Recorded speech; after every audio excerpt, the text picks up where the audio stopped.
Hola, buenos días a todos. Dos preguntas, ¿no? Que sería interesante ver en el contexto histórico.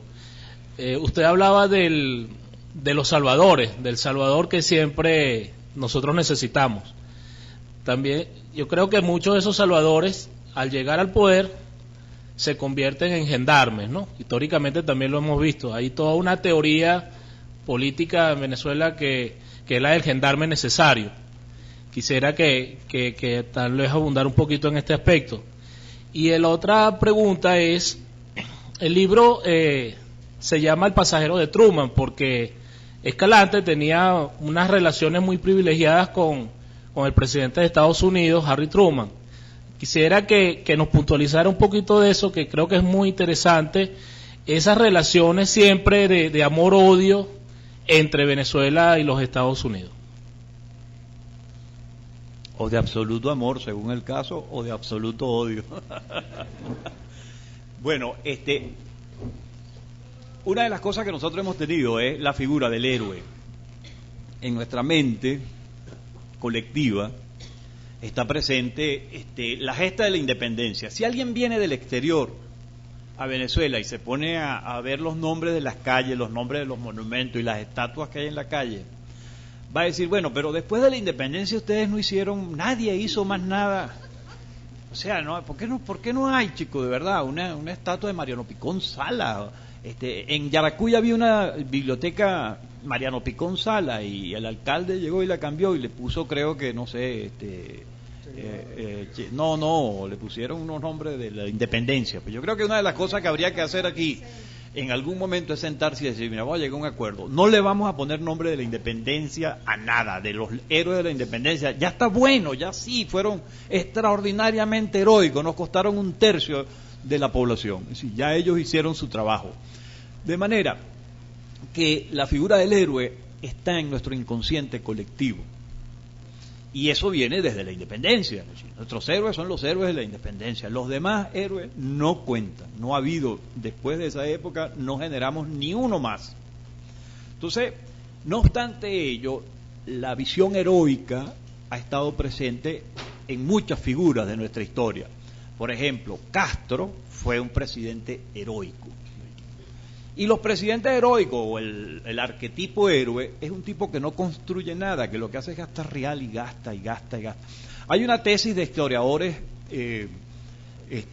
colombianos que dicen que el conflicto entre Bolívar y Santander obedeció exclusivamente a eso. Bolívar era una personalidad héroe y Santander era una personalidad de administrador, de decir, no, un momentico, mira, sí está bien, las campañas son muy importantes, pero no puedes seguir gastando real, chico. Yo no te puedo seguir dando plata porque no hay dinero para darte, no nos vamos a empeñar.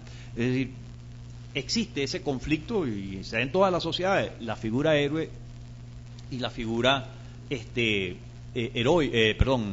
tipo administrador, bajo perfil.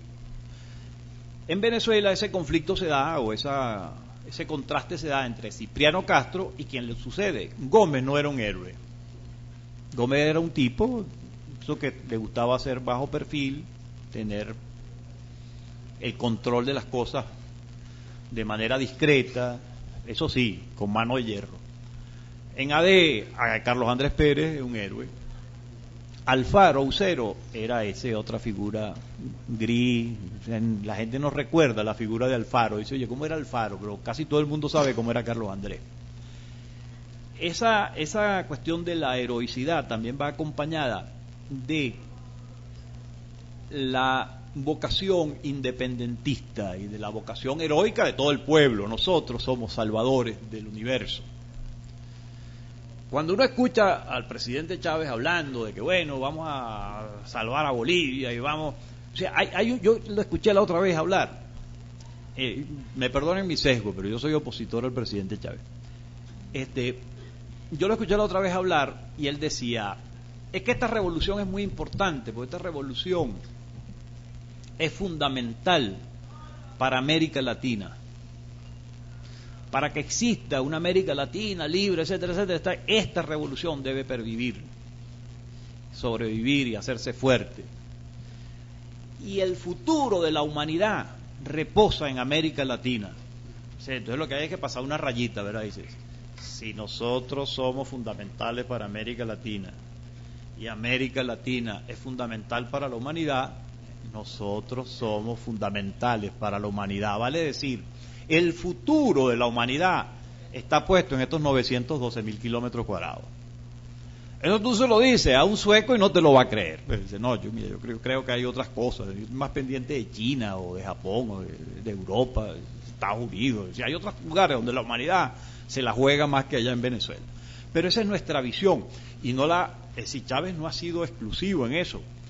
Carlos Andrés, Luis Herrera, Caldera, todos han tenido una visión de Venezuela que es más grande de lo que Venezuela es. Nosotros somos un modesto país de América Latina, un modesto país de América Latina, que en oportunidades hemos tenido más o menos dinero, pero eso somos. Podemos ser grandiosos, pero no lo somos, y no lo vamos a hacer por vía del discurso o de regalarle dinero a los demás, o de regalarle un barco a Bolivia. Esas son cosas que no nos van a llevar ahí, no nos han llevado ahí. Pero todo eso forma parte de la visión del héroe, de la visión heroica que tenemos de nosotros mismos, que bueno, a veces a mí me da ganas de reír porque, mira, vale, tú sabes que hay una concentración y van a marchar contra el gobierno, a protestar, pues ahí en el centro Lío, porque tú sabes que más allá es peligroso y cosas. Entonces hay tipos que te dicen, no, chico, a mí me invita para una manifestación cuando vayamos a tomar Miraflores. Y yo, bueno, es que yo para esa no voy a ir, o sea, yo no voy a ir para esa, yo no soy héroe, yo no sé tirar ni piedra, yo tengo bursitis, no puedo tirar piedra, nunca en mi vida he disparado un arma, o sea, ¿qué voy a hacer yo yendo a Miraflores? Yo no voy a hacer nada ya. Yo lo que puedo hacer es votar, a opinar, escribir un artículo, participar. Yo no creo en eso otro, eso es irreal, pero es esa visión de que, no, chicos, a nosotros nos han faltado, sí, entonces, yo recuerdo una frase de Teodoro Pekov una vez que dijo, mira, la historia de Venezuela ha sido la historia de un eterno cortocircuito entre el cerebro y los testículos. Hemos tenido mucho testículo y muy poco cerebro. Entonces, ese en cuanto a la primera parte de la pregunta. En cuanto a la segunda parte, efectivamente, por las características de Truman es un presidente que es por primera vez en Estados Unidos un presidente que no fue a la universidad, un presidente que no venía de Nueva Inglaterra, es decir, de las 13 colonias que inicialmente declararon la independencia, de donde estaba la élite, de donde provenía la élite política de los Estados Unidos y la élite intelectual, la élite académica, etcétera, etcétera. Truman es del medio oeste, es un tipo que es granjero, es campesino, y que por una serie de situaciones que se van dando, muchas de ellas ni siquiera deseadas o provocadas por él, pues llega a ser presidente de los Estados Unidos. Es un hombre muy llano, que entendía que las cosas se resolvían pues precisamente en el mismo plano, etcétera, etcétera, y por haber coincidido temporalmente su llegada a Washington con la llegada y la presencia allí de Diógenes Escalante, se hace muy amigo de Escalante. Sí, la correspondencia entre ellos lo muestra, pues. De hecho, hay fotos de Escalante en la oficina oval del presidente de los Estados Unidos. Es decir, en la oficina oval del presidente de los Estados Unidos no recibe a nadie, reciben salones, pero en la oficina oval es para sus reuniones con sus colaboradores. Sí, hay fotos de Escalante allí. Hay el episodio que Escalante les regala un cuadro de Bolívar y Truman lo pone en su oficina al lado del cuadro de Washington. Si eso no es mentira, existe la fotografía. En Estados Unidos hay 7 ciudades que se llaman Bolívar, todas en homenaje a Bolívar. Y hay una, yo creo que Chávez no sabe eso. Chávez no sabe Seguro eso. que no lo sabe. Porque ya hubiera dado 7 discursos. Entonces, en 1945, una de las cosas que eso queda medio camino, porque precisamente Escalante se viene a Venezuela a buscar la presidencia, es un trámite que él está haciendo para que en Missouri, habiendo ya llenado el país, Venezuela, de estatuas de Bolívar por todas partes, pues entonces en Missouri se hiciera un monumento a Bolívar y se develara una estatua de Bolívar. Y entonces hay el intercambio de correspondencia, y al margen de la correspondencia oficial se veían pues notas, bueno, saludos, yo no sé qué cosa, entre Truman y Escalante. Claro, Escalante sufre su crisis de locura, desaparece del mundo político y se va, la familia se lo lleva a Estados Unidos y él muere en Miami en el año 64, o sea, 19 años más tarde. Y quien termina yendo a Missouri a dar un discurso para develar la estatua de Bolívar es Gallego, en el 48. Y el discurso lo da Truman, ya presidente de los Estados Unidos. De manera que sí fue una relación, bueno, que al final, cuando Escalante sufre el ataque de locura, a él lo mandan Truman manda un avión a buscarlo, manda su avión presidencial a buscarlo. Entonces había una relación muy, muy importante entre ellos.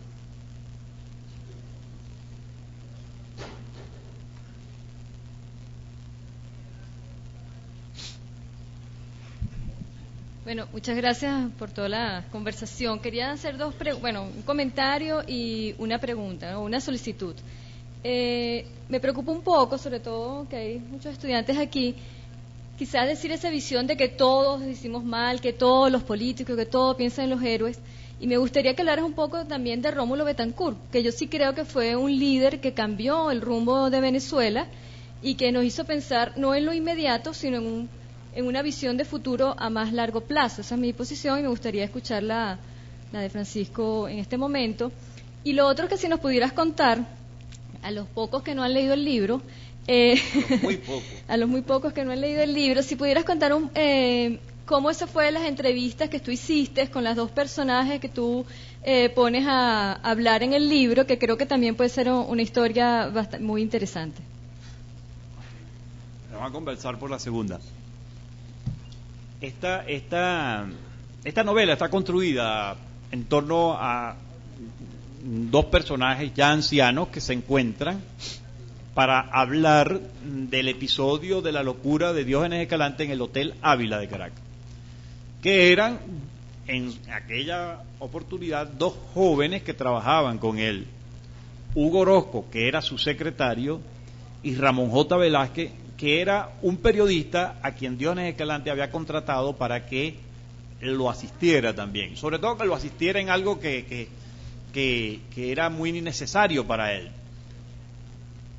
Ramón J. Velázquez, como ustedes saben, es andino del Táchira y conocía, por supuesto, entonces a los personajes andinos que había que conocer, y conocía el mundo político de Caracas, era periodista. Y eso le servía mucho a Diógenes Escalante, quien realmente no conocía pues a todo el estamento político, a toda la gente que hay que conocer bien cuando tú vas a asumir la presidencia de la República. Entonces, ellos dos van a estar presentes, van a ser personajes de este episodio, que es un episodio muy trágico para la historia nuestra, y da una casualidad. Nunca en su vida hablaron. Ellos dos nunca hablaron. Entonces la primera ficción que tiene esta novela es que dos personas que nunca hablaron se sentaron a hablar.